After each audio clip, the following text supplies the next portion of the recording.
Hey everybody, it's Neil, and what I have here is a toilet seat riser. So we're going to go ahead and show you what this looks like here. I'll open it up, try to assemble this, and see what it's got. Looks like it's got some sort of Velcro piece. Hopefully it's got some instructions in there. It does. There we go. These are the instructions.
And there we have it. So now we have a toilet. So we have a little portable toilet.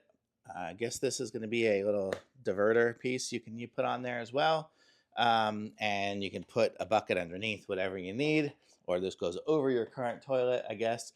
And then you can just sit on it and use the bathroom. And you got toilet paper holder, got a little place to put stuff. And you can totally adjust it. You can go up and down depending on how you want with these. So totally cool. Very nice. Thumbs up.